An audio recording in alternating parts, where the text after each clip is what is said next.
All right.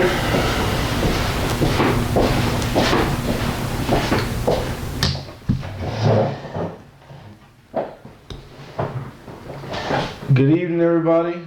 Welcome to the very first Horror Fanatics podcast. I'm James Brown. Ryan Brown. All right, we have a lot to cover today. We're going to go, first of all, we're going to review The Conjuring. The Conjuring 2. Just saw that on Friday. What'd you think?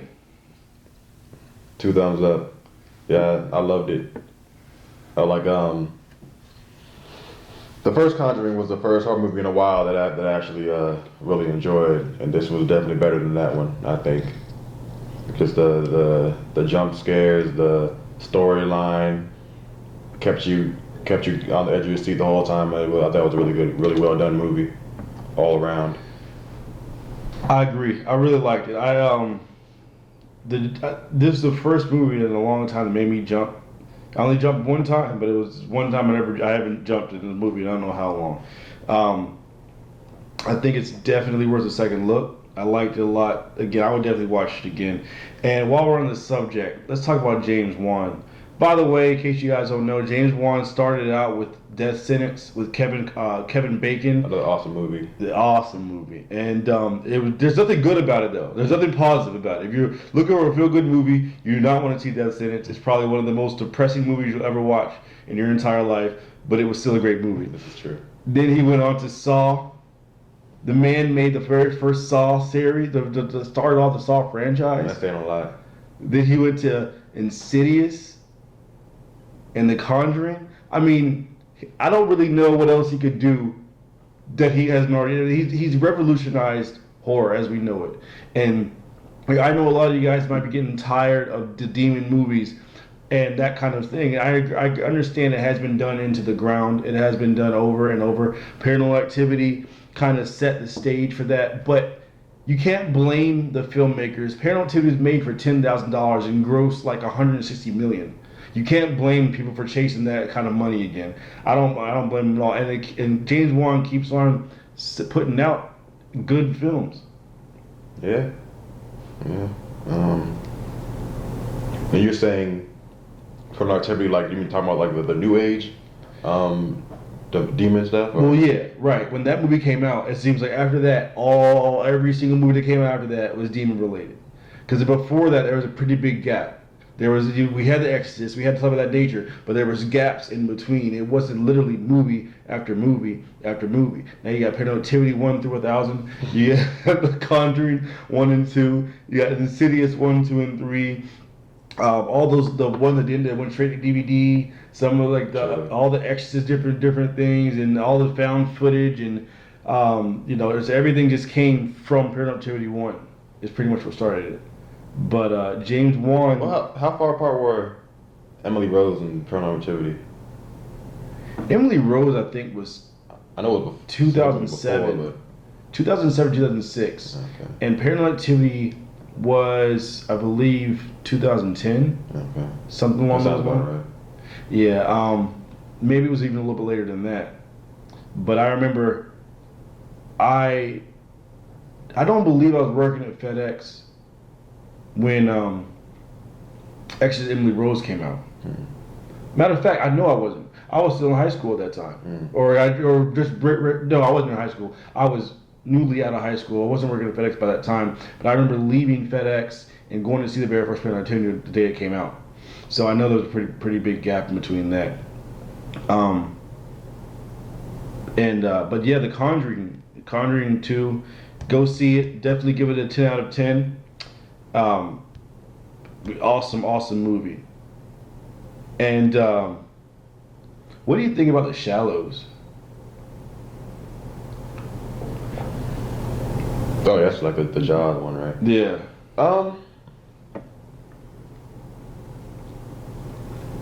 I mean, it's kind of like that niche-y thing, you know what I'm saying? Like, Jaws was so innovative, you know, everything like that just gonna take off of Jaws, and now it's been done so many times, like that type of isolation, whether it be water or wilderness or whatever has been done.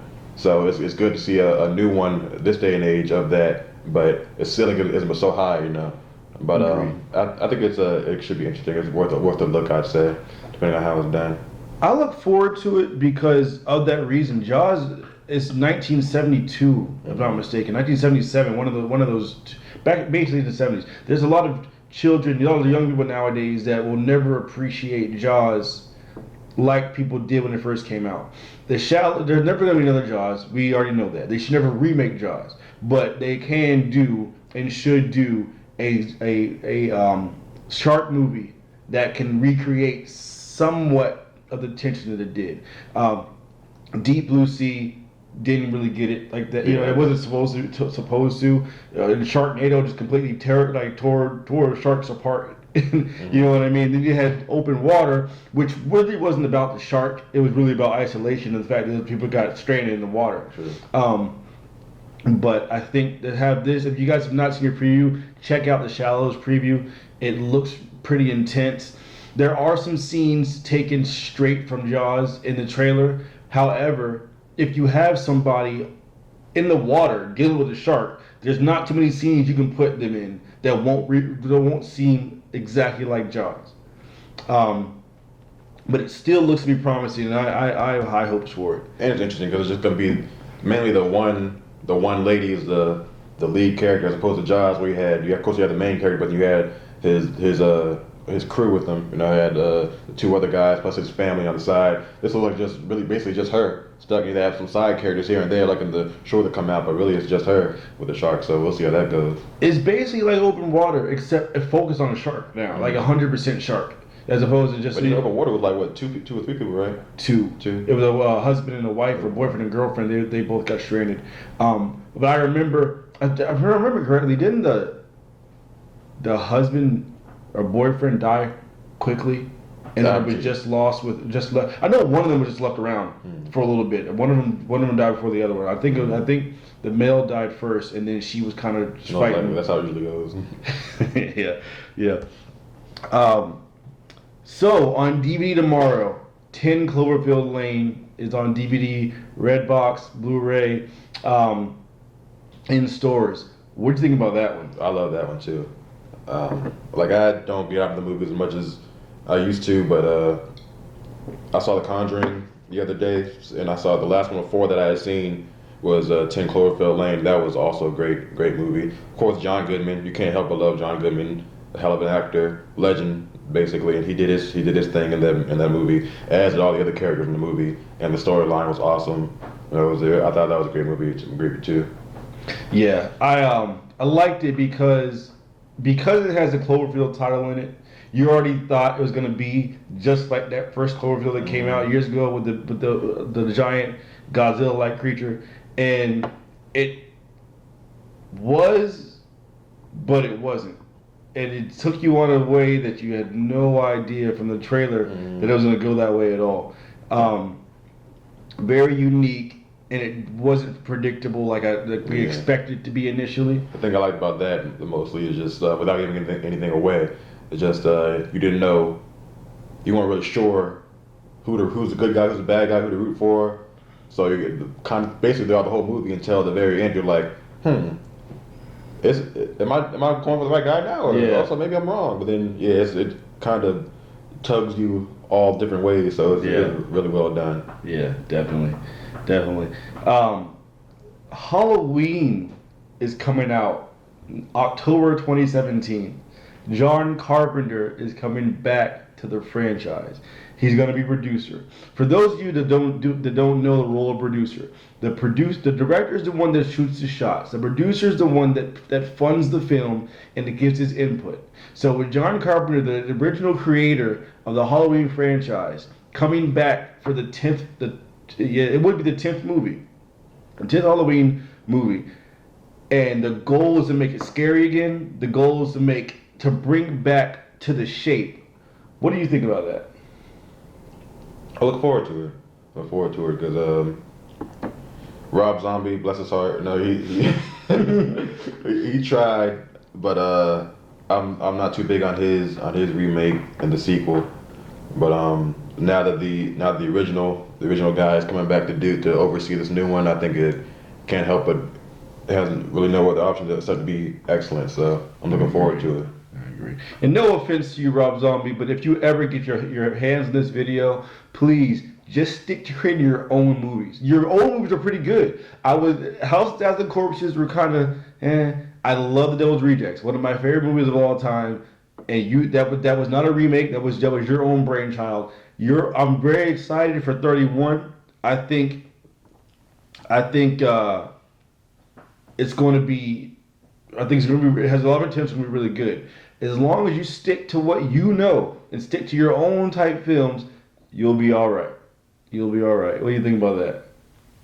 What, the 31? Well, yeah, and about Rob Zombie as a whole. Oh, yeah, kind of similar to what you said. I wasn't that big on House of Thousand Corpses. Devil Rejects was better, I'd say. Like he has, I think he's a decent director as a whole. You know, he has some potential. You know, so I agree. But what about Halloween though, guys? Definitely mark this in your calendars. October 2017. I know it's a long way away, but get excited for it. There's Halloween, as you all know, is my favorite of all slasher flicks ever. To this day, it's not the scariest slasher flick. I think The Strangers is scarier than the Halloween as far as slasher goes. Watch it today.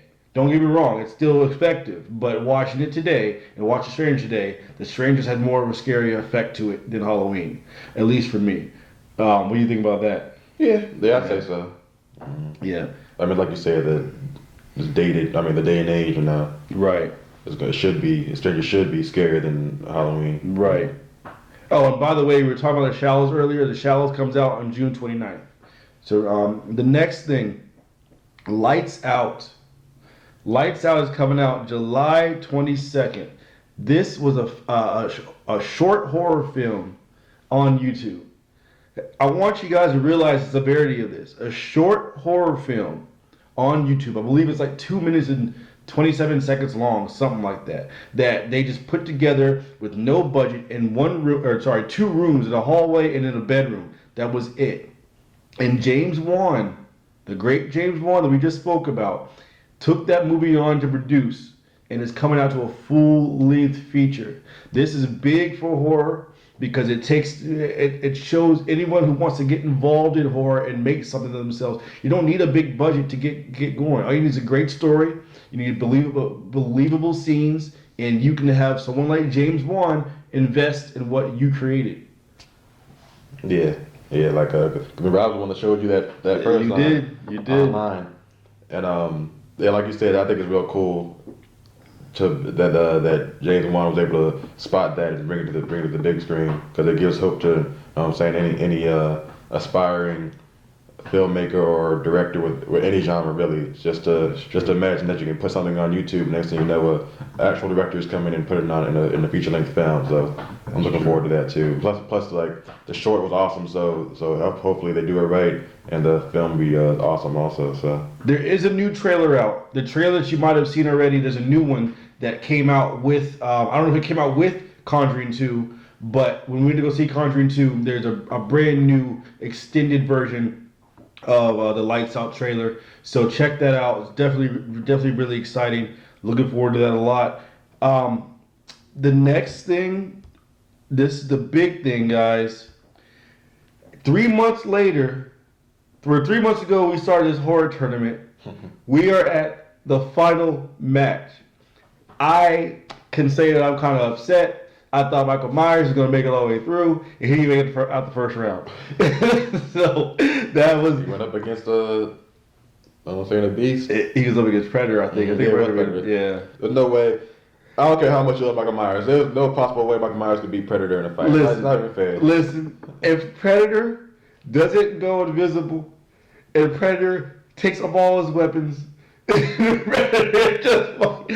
still, you're right. I mean, a fan in me did not want to admit that, but I will admit it before everybody, all the fanatics, that yes, there's no way in shape or form, no way in history that Michael Myers could beat the Predator. It doesn't make any sense. But we have the finals, and I don't know, who did you think was gonna make it to the finals? when the whole thing started.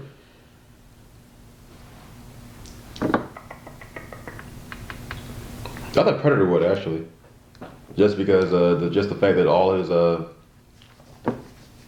variety that he has with all the close combat, the weaponry, and anything like this is going to be a lot of it's going to be a popularity contest, and all the movies that Predator has and all the fan base that he has, I figured he'd make it to the end, but proven wrong. Yeah. So you were one that voted for Predator to be Pinhead. Yeah, I did. I mean, I could see why somebody would say Pinhead against Predator. It's a tough matchup. Mm-hmm. It's a tough matchup. But so the final matchup, Dracula versus Pinhead. After we got to I think it was like round 3 or 4, I had a feeling that Dracula would make it to the finals. Wasn't 100% sure, but he's got a lot. My prediction for this, I don't know, because one of my favorite horror people is right there. Pinhead is one of my favorites, but Dracula, good old Drac, always a mainstay in the horror. He's been in the horror realm since 1922. Well, even in the horror movie realm. The book came out earlier, but the Nosferatu came out in 1922, the silent flick, and you've seen Bela Lugosi, you see Christopher Lee, all Gary Oldman, so many different people have played Dracula, and there's been so many different myths as to what Dracula brings. Just so we all know, Dracula can walk in the daylight. He can change the weather, manipulate the weather. He can turn into mist. He can turn into a bat. He can turn into a wolf. I mean, how do you combat something like that? And that's where it gets iffy because like you said, there's so many different tellings of him. So do you just combine, you know what I'm saying, whatever qualities to him? Because like he walks in daylight in Bram Stoker's, but he also gets killed with a knife in Bram Stoker's. So you're gonna say he has to get killed with a wooden stake to the heart or with a knife? I think that you just take it all into account. I think that the way I'm looking at it is Dracula is almost open to interpretation because it's used so widely. Mm-hmm. I think it only makes sense that he walks in the daylight. Mm-hmm. He's the very first vampire. I feel like he can't be like other vampires are afraid of the daylight. I do disagree with the whole slice to the neck and him getting killed that way. That makes no sense to me. That was very anticlimactic. Yeah, it made no sense to me. Don't get me wrong, guys. That movie's amazing. The 1992 Dracula with my favorite actor, Gary Oldman. Shout out to Gary Oldman. Gary Oldman, Anthony Hopkins. I hate to say his name because it's a terrible movie, but Keanu Reeves is even in it. I'm sorry. He's so hard, Keanu Reeves. In that movie. In that movie. I'm not talking about him as a whole. Okay. I like The Matrix. He doesn't talk that much. But if he doesn't talk, he's good. But in that movie, not in that movie at all. Was it Christina Ricci? She the one? No, she was. Who was? Oh, Winona Ryder. Winona Ryder was the klepto. Didn't she like steal something from some clothing store? Did she? Yeah, like a couple years ago. I think it was her. Oh, let me stop. If it's not her, I want to. We're live here. So don't be putting out anything. You can getting sued next thing you know. So yeah, Dracula's got so much at his disposal, but the problem is Pinhead has a lot. I mean, the dude, you've seen it in the very first and second Hellraiser when he brought that little demon dog thing after people. He's got Cenobites do mandible claws on people. The first time I saw it was so random. Like all the things you can do mandible claw. A mandible claw. Like I was like, did it just happen? I just mandible claw. But he can also manipulate climate, whether he manipulate minds. Same thing as Dracula. Dracula manipulate minds as well.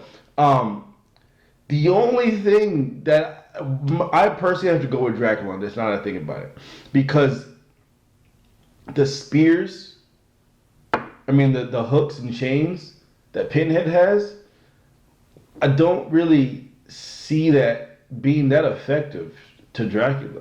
And other than that, except for one movie, I think it was Hellraiser, the eighth one, Hellraiser Hellworld, was the only time that Pinhead legitimately took a weapon and killed somebody in that movie. Other than that, he just doesn't. He just stands there, and people are afraid of him, and he talks real deep, menacingly. Yes. We'll tear your soul apart, and they say, "I guess you're right," and they don't even try to do anything. He never even. No one ever even tries to attack Pinhead. I don't understand it. Granted, if I saw a person with pins in his face telling me my he gonna tear my soul apart, I probably think I'm fucked too. I don't know what I would do in that situation. But at least be interesting to see someone at least try to shoot him or try to do something. Exactly. The only time he was shot at was in the third one when he was inside that pillar in J.P. Monroe's room and he started talking to him. He was in the pillar talking to him. So he was like, and he shot him 3 times and he spit the bullets out through his mouth. But other than that, he's never really had anybody try to fight him. Mm-hmm.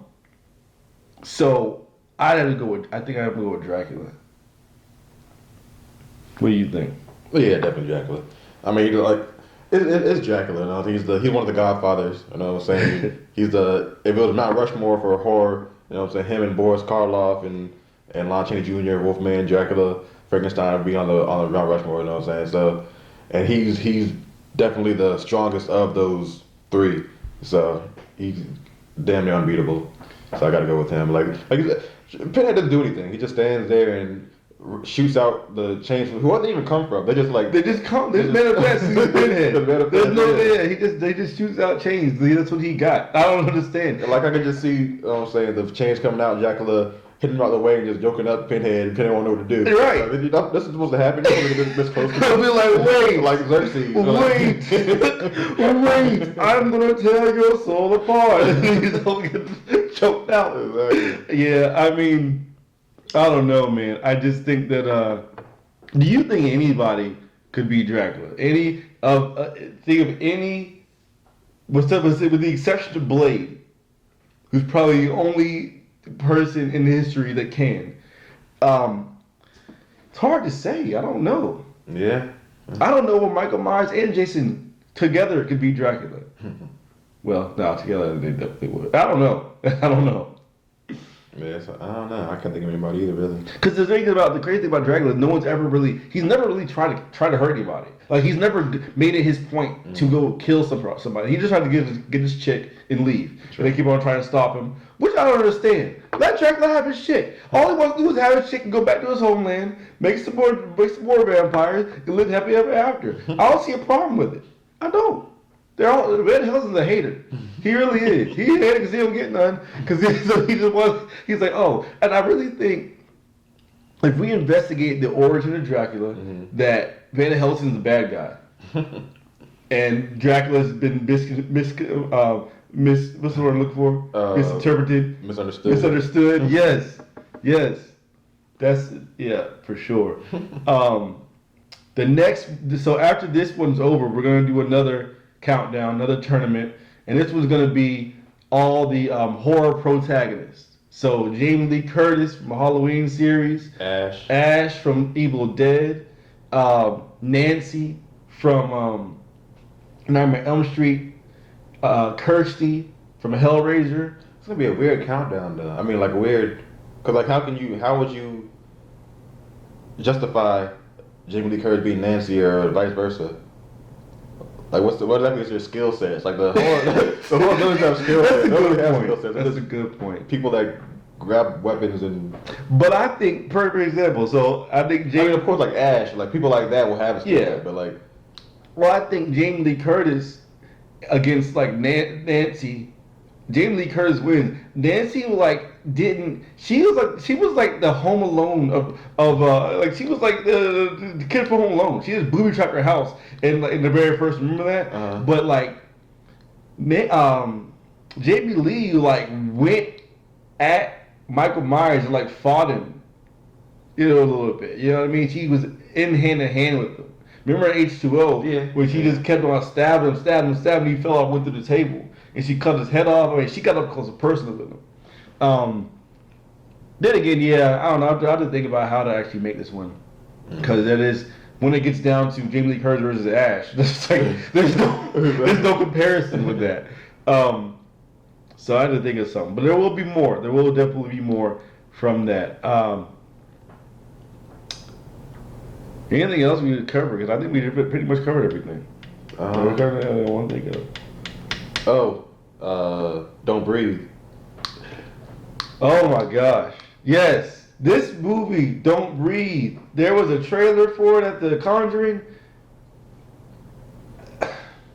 If you think of The Collector meets... What did I say that day? Collector meets...